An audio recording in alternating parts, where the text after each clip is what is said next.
एक दफ़ा का ज़िक्र है, एक सरसब्ज़ और शादाब वादी में अहमद नाम का एक बहादुर जवान रहता था। अहमद न सिर्फ दिलेर था, बल्कि उसका दिल भी सोने का था। वो हमेशा दूसरों की मदद करने के लिए तैयार रहता था। इसकी वादी के एक सिरे पर एक घना जंगल था, जिसके बारे में तरह तरह की कहानियां मशहूर थीं। कहा जाता था कि जंगल के बीच में एक जादुई दरख्त है, जिसकी सुनहरी पत्तियां चमकती हैं। लेकिन किसी को भी उसके करीब जाने की हिम्मत न हुई, क्योंकि एक बड़ा और डरावना अजदहा इस दरख्त की हिफाजत करता था। एक दिन वादी के लोग परेशान हो गए। उनके खेत सूखने लगे थे और चश्मों का पानी कम होता जा रहा था। गांव के बुजुर्गों ने बताया कि ये सब इस वक्त तक ठीक नहीं हो सकता, जब तक कि जादुई दरख्त से जिंदगी का अमृत न लाया जाए। ये है, अमृत सिर्फ इसी दरख्त पर अगने वाले एक खास फल में मौजूद था, और उसे लाने के लिए अजदहा से गुजरना पड़ता था। सब डर रहे थे, किसी की हिम्मत न हुई। तब अहमद आगे आया। उसने कहा, मैं जाऊंगा, मैं जिंदगी का अमृत लेकर आऊंगा, ताकि हमारी वादी फिर से हरी भरी हो जाए। गांव वालों ने उसे रोकने की कोशिश की, लेकिन अहमद का अज़्म पख्ता था। उसने अपनी कुल्हाड़ी, पानी की बोतल और थोड़े से खशक मेवे लिए और सफ़र पर निकल पड़ा। जंगल में दाखिल होते ही उसे अजीब आवाज़ें सुनाई दें।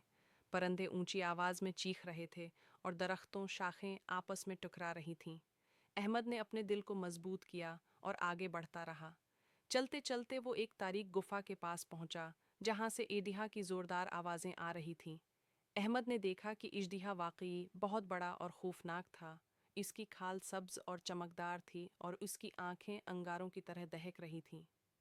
अहमद ने सोचा, अगर हम इस इजदाह को मार डालें तो हम उसकी आंखें भी काट डालेगा। मैं उससे लड़ूंगा तो शायद मैं उसे हरा न सकूं। मुझे कोई और रास्ता ढूंढना होगा। इसने एक लम्हे के लिए गहरा सांस लिया और फिर इजदाह से मुखातब हुआ। ए जंगल के मुहाफिज, मैं यहाँ लड़ने नहीं आया। मैं सिर्फ अपनी वादी को बचाने के लिए जिंदगी का अमृत लेने आया हूँ। अगर आप हमारी मदद करें तो पूरी वादी आपकी शक्र गुजार रहेगी। अजदहा ने अपनी बड़ी आंखें सिकोड़ी और एक लंबी सांस अंदर खींची। उसकी सांस इतनी गर्म थी कि अहमद को एक लम्हे के लिए लगा कि वो जल जाएगा। अजदहा बोला, इंसानी बच्चा, तुम इतनी हिम्मत कैसे कर सकते हो कि मुझसे बात करो? क्या तुम्हें मौत का डर नहीं? अहमद ने कहा, डर तो लगता है, लेकिन अपने लोगों को भूखा और प्यासा देखने का डर इससे भी ज्यादा है। अगर मैं अपनी वादी को बचा सकूं तो मुझे कुछ भी मंजूर है। इजदहा ने अहमद की आंखों में देखा। उसे अहमद की सच्चाई और हिम्मत नजर आई। अजदहा ने आह भरी और कहा, ठीक है, तुम बहादुर हो, मैं तुम्हें रास्ता दूंगा, लेकिन तुम्हें ये वादा करना होगा कि तुम इस दरख्त की हिफाजत का भी ख्याल रखोगे। अहमद की आंखों में चमक आ गई।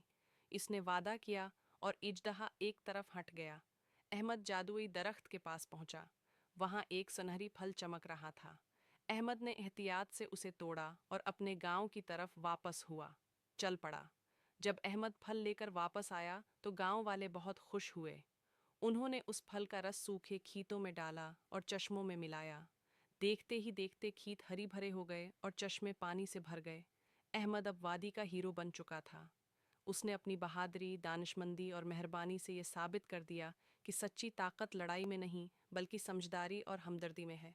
और इस दिन के बाद से वादी के लोग हमेशा अहमद की कहानी सुनाकर बच्चों को बहादुरी और नेकी का सबक देते थे। क्या आप किसी और कहानी के बारे में सुनना चाहेंगे?